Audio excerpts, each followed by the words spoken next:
Good evening, everybody. This is meteorologist Andrew Pinero.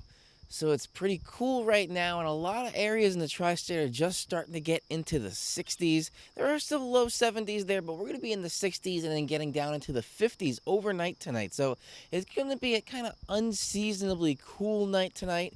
Then going into the weekend here, it looks to be fairly nice. It's going to be very fall-like as well. Technically, it is still summer until the end of September, but it's going to feel like the fall. So we're having highs in the low 70s to maybe just touching the mid 70s, and that's about it.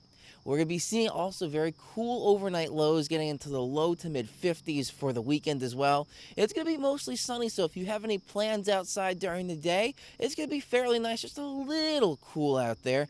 Then if you have plans in the overnight, it's going to be fairly cool, so you might need that light jacket as you make your way out Saturday night and Sunday night. So I do have the weekend outlook, and that was pretty much it. I do want to put up the weekend outlook here, so let me step off to the side.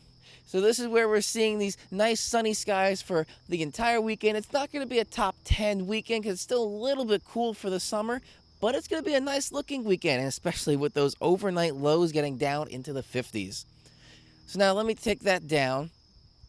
Now that I got past it, we're going to have fairly nice weather in our area. So I just wanted to get the quick little weekend outlook update out first before we get into more with Hurricane Irma. So Hurricane Irma is now a Category 4 hurricane with 155 mile per hour winds. Went down a little bit, but right on its heels, Hurricane Jose is also a Category 4 hurricane with 150 mile per hour winds. So you have two major hurricanes, both Category 4s, right on the heels of each other. Jose is only like 800 miles behind Irma. And then Katia is still in the Gulf of Mexico, kind of just sitting there spinning its wheels. Still right around 90 mile per hour for the sustained winds, which means it's still a Category 1 hurricane. So we have a Category 1 and two Category 4s, all in the Atlantic Basin right now. I was actually talking with a couple of buddies this morning, and we have wildfires in the west. We have an earthquake in Mexico this morning as well. We have hurricanes in the east, and there was also a cyber attack with hacking. So there's a lot of news going on right now, but I'm just focusing on Irma. So Irma's still churning in the Caribbean. It's getting ever so close to Florida. So if you do have a little window of time right now, if you can get out, but I have seen a lot of the roads are just blocked. A lot of the gas stations are out of gas, so if you do have a car and you try and get out, you may run out of gas before you get out of the state of Florida. A lot of the grocery stores are out of water and out of food. It's going to be very devastating with this hurricane. So right now, when it's sitting in the Caribbean, let me put up the satellite image. We do have here Irma sitting just in the spot where it's about to make the northerly turn. It's still heading due west right now, but it's going to be starting to make this northerly turn into Florida. The other thing I want to put up right now, this is the National Hurricane Center forecast page. So I do want to show you here, these are the three systems. It's very interesting to see these three systems, and I also put up an image that showed yesterday in the discussion that showed the same thing happened in 2010 with these three systems in this exact same order and the same three letters of the alphabet, except that was Igor, I believe Javier, or I forgot exactly which ones it was, but I had it in the video yesterday. However, this is still an unusual situation. Now, let me click here on Irma. So this is the National Hurricane Center forecast track with this kind of cone of uncertainty. So it's kind of anywhere within that cone. Now let me take that down. I'm going to put up a couple of different forecast models here. So first, let me put up the Euro. So this is not as far west as it was before. When I was talking with that discussion yesterday, the Euro was the one taking it up the west coast of Florida. Now it's moved a little bit more east. Now it's getting a little bit more in agreement with the rest, showing it's pretty much going right up the middle. Now let me bring up the GFS.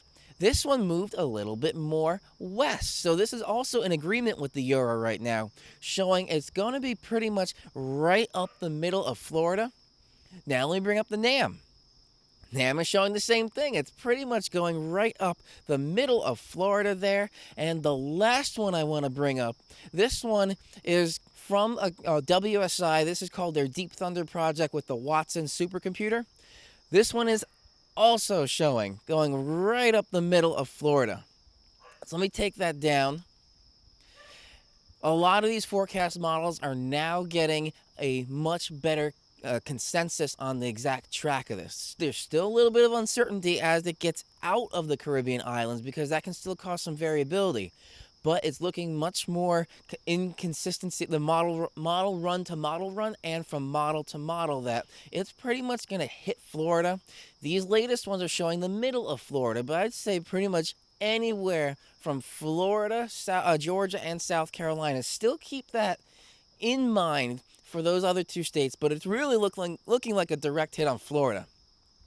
If you do have time, get out. It is going to be very devastating. This can be the level, and I will be comparing this now to the level of Sandy. Hurricane Sandy was very devastating for New Jersey and the Jersey Shore. It's going to be very, very similar when it makes landfall in Florida. This is going to be a very bad storm. So prepare if you can't get out. Definitely hunker down. You do want to make sure you have enough water and try and board up as much as you can. And when it starts happening, when you are in the hurricane, if you do decide to stay, get to the lowest, kind of like the tornado, get to the lowest, most interior level of your home or wherever you happen to be.